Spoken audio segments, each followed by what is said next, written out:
Kami dari kelompok 6 akan membahas tentang AKLM 3 integrasi nasional. Untuk yang pertama, perkenalan anggota, yaitu Ahmad Danar Purwonugroho dengan NIM 232410103096. Saya sendiri Arata Sandra Alicia 241710101022. Nova Elisa Intansari 241710101037. Kamilia Cahya Kartika dengan NIM 241810101039 dan Muhammad Al-Risyad dengan NIM 241810201017. Pembahasan pertama mengenai tugas teori.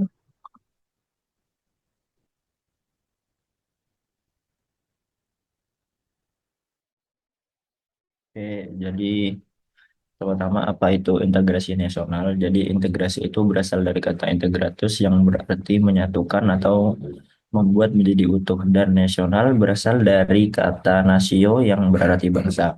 Secara etimologi, integrasi nasional adalah proses penyatuan bagian-bagian suatu bangsa menjadi satu kesatuan yang utuh dan bulat.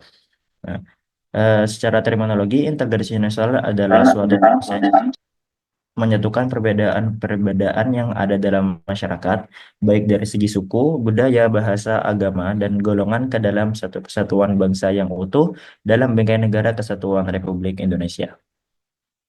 Next. Untuk integrasi nasional dapat dibagi menjadi dua bentuk. Yang pertama yaitu vertikal.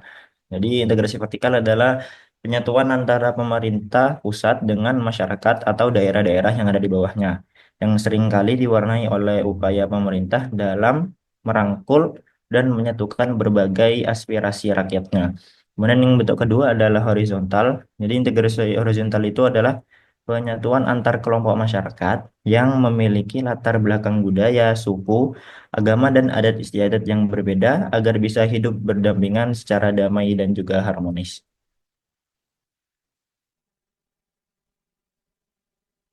Yang selanjutnya, sumber yang terkait integrasi nasional.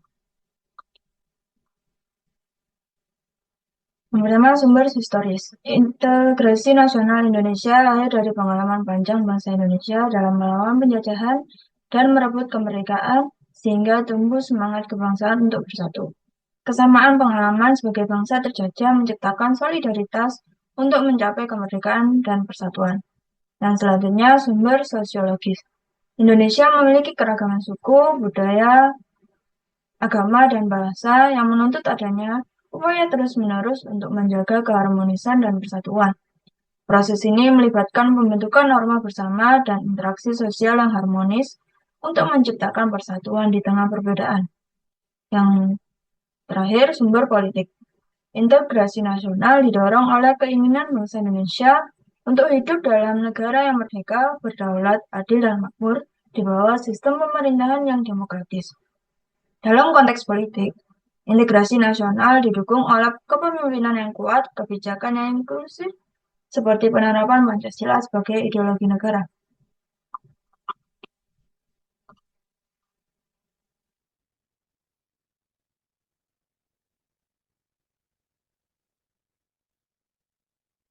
Next. Yang ketiga yaitu pentingnya integrasi nasional bagi bangsa dan rakyat Indonesia. Integrasi nasional sangat penting bagi bangsa dan rakyat Indonesia karena menjadi landasan utama dalam menjaga keutuhan dan kedaulatan negara. Dengan adanya integrasi nasional, segala perbedaan yang ada di masyarakat dapat disatukan dalam semangat persatuan dan kesatuan, sehingga mencegah terjadinya konflik sosial yang dapat mengancam keutuhan bangsa. Selain itu, integrasi nasional juga menjadi kunci terciptanya stabilitas politik, keamanan, dan ekonomi yang akan mendorong pembangunan nasional demi kesejahteraan seluruh rakyat Indonesia. Selain itu, integrasi nasional juga memperkuat identitas bangsa Indonesia.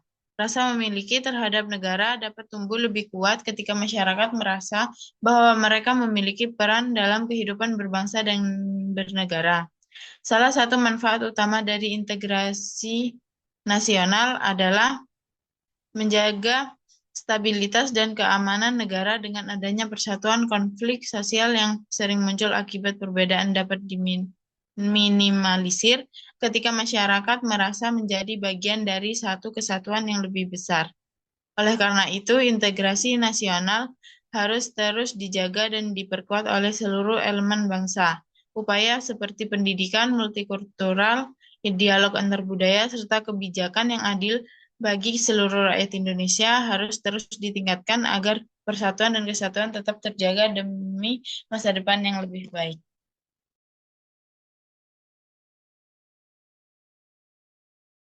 Yang selanjutnya mengenai tugas kasus.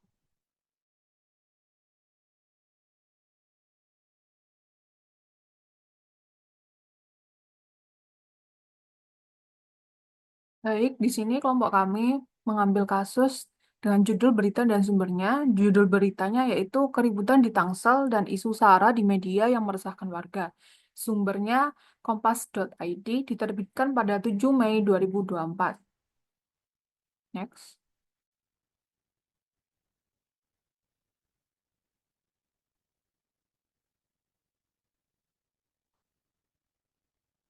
Isi pokok berita yaitu keributan terjadi di Kampung Pancol, Setu, Tangerang Selatan pada 5 Mei 2024 antara warga lokal dan penghuni indekos. Insiden ini bermula dari teguran Ketua RT terhadap aktivitas doa Rosario yang berlangsung hingga larut malam.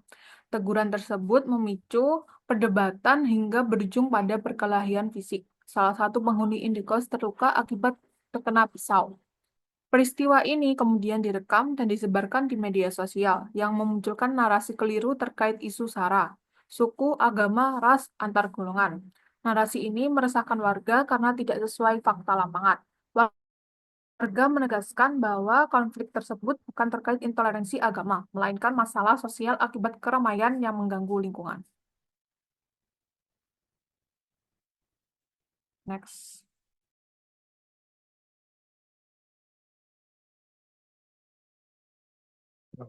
Baik, selanjutnya yaitu dari kasus ini dapat ditunjukkan betapa pentingnya integrasi sosial dalam kehidupan bermasyarakat. Keributan yang terjadi di Tangsel dan isu SARA yang beredar di media meresahkan warga dan berkaitan langsung dengan integrasi normatif. Hal ini terjadi karena adanya pelanggaran terhadap norma dan nilai sosial yang seharusnya menjaga kerukunan serta toleransi antar warga. Selain itu, konflik ini juga berdampak pada integrasi fungsional, karena isu SARA dapat merusak hubungan antar kelompok yang sebenarnya saling bergantung dalam kehidupan sehari-hari, dan jika dibiarkan, kondisi ini bisa memicu perpecahan di tengah masyarakat.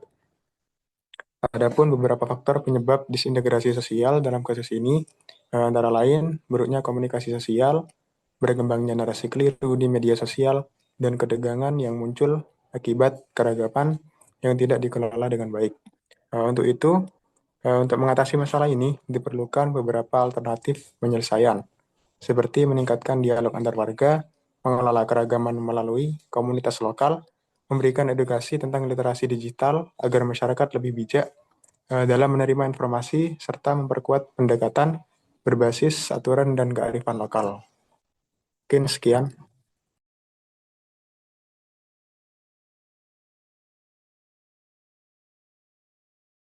Sekian pembahasan dari kami. Jika ada pertanyaan, silakan bertanya. Terima kasih.